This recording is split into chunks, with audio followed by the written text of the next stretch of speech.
Hello everyone, Bashar here. So we are together with another video. This one is going to be a little bit simple. I will put the Captain Obvious in the thumbnail. So you might have noticed that there are some effects regarding Maraketh shrines, right? I think I have one here. Take a look at this one.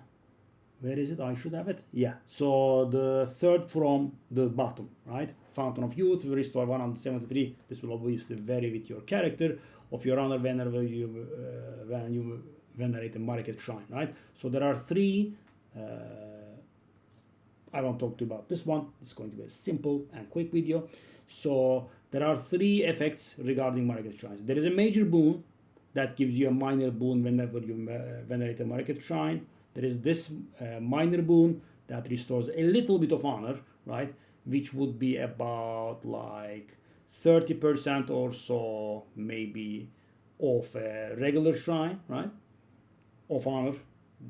Because, for example, the regular shrines restore 636 honor for me, and these restore 173, so about 30%, a little bit lower even. And then there is a minor affliction, which is the most important. Whenever you venerate a Maraketh shrine, you receive a minor affliction, right? That's the important one. The other two are fine, right? So what are the Maraketh shrines? Let me show you. So there are four kinds of Maraketh shrines. We did discuss this in the room types and reward types video, but I want to go over it. So this look, right? There are four kinds. The worst kind is greatly restores honor and gives you an affliction, right? And no rocket science here. The keyword that you are looking for is shrine. So why make this video, right? If it's so simple, why make this video? First of all, when you are new to the trial of Sekhemas, you can get confused about this, right? And then there is another layer of thingy. That's this one, right? You'll get to that. So there are four kinds of shrines. The worst kind, I would say, is, which is, I guess, arguable, greatly restores honor and gives you an affliction, right? You do not want random afflictions because they can end your run, right? They can be very run breaking. Early on, you get, for example, whenever you receive an affliction, you receive another affliction and you're done, right? Then the second best one is, which is, I would say, neutral. I wouldn't go to that room unless I'm needing honor. When you venerate that shrine, you restore some honor, right? So for me, the numbers are 1,272 and 636 respectively, right? The one that gives the affliction restores more, obviously. And then the third kind, which is these are great, right? You should go to these rooms. Gives a random boon and restores honor. Same amount as the minor one, 636 for me, right? It's going to be different for your character. It's going to be based on your honor.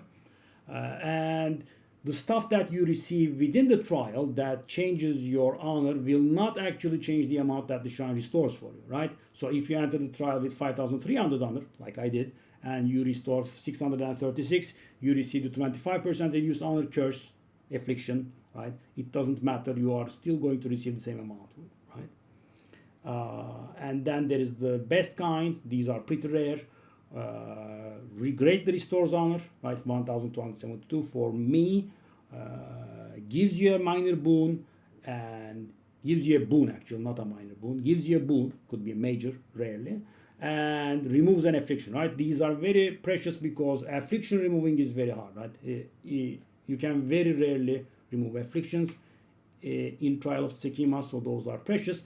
And thing is, if you have the three effects I mentioned, right, either of these, interacting with any of these rooms will also trigger, right? So for example, if I go to this room, right, and I do that thingy, right, I will also restore 173 honor on top of the 636 that it's supposed to restore for me, right?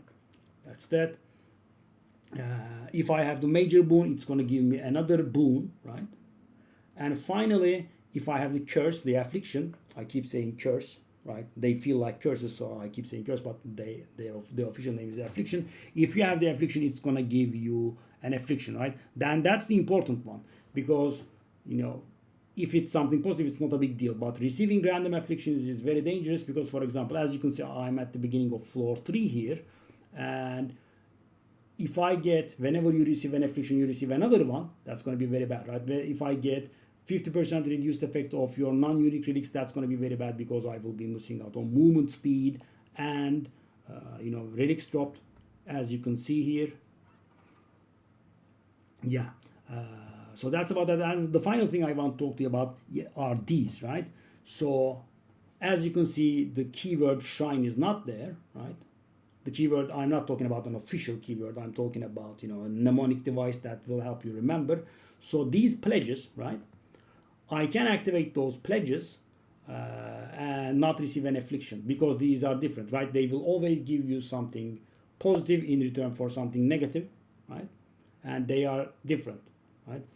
And they can award stuff that do similar stuff. So for example, sometimes it will say, I will give you a boon, but I will give you an affliction, right? But sometimes it will say, I will just give you this. For example, 50% reduced merchant prices and monsters do not drop sacred water. So it's a permanent buff thingy, right? But it has something positive and negative in it. These are called pledges. So for example, if you have, whenever you receive an affliction, you receive another affliction, that will not trigger that. These are special things, pledges, and they can only be received from the parameter thingies. Yeah, the video has been going on a little bit too long for such a simple video. So thing is, 4 shrines are available. Honor Restore, Great Honor Restore, and gives you an affliction. Honor Restore and gives you a boon. Great Honor Restoration, a boon, and remove an affliction. Those 4 rooms are the trigger for this boon, the major boon I mentioned, and the minor affliction, right? But the parameter rooms are safe. You can safely interact with them. And thing is, one more thing I want to add, interacting with these takes ages, right?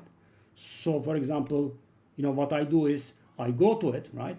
And I activate it, and then I just, mouse over here, and if I see where the shrine there, boom, I just move away, right? For example, and you're going to be dismounted when you interact, right? And you roll away. I mean, I can just show you, I suppose. Which room would I want to go to? Sure, let's go this one.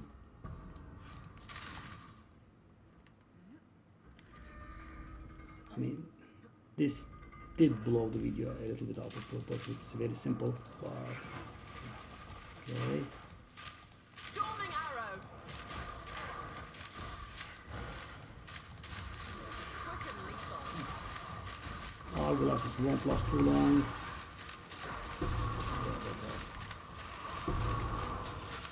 I need more mana. Done. Relish your Let's go to this one. Obviously, I do not need to not interact with this one right now, but I'll just demonstrate what I meant. Okay, it's down there. Should be another raid here, and we are done. Okay, so for example, guys, I click on it, but halfway through the click, because it takes ages, right? I realize that I have the affliction and I don't want to receive my affliction, and I just roll away. Let me show you. Boom, right? It's very safe. And it does take ages. Let me show you. See? You can still break it. It takes such a long time. So, and if you accidentally move away, you can activate it again. It will not charge those 5 sacred water a second time. I know it's not a very big deal, but yeah. So that's about it. You can activate the parameter thingies without fearing any afflictions. And thing is, that affliction is something that slips your mind very easily. I just make a point of just quick mouse overing here and looking for the word shrine. Side vision, I just take a look at it. If I see the word shrine, I just roll away because, as I said, you can easily miss it. And yeah, that would be about it. I will put the captain obvious, and I will see you in the next video. Bye bye.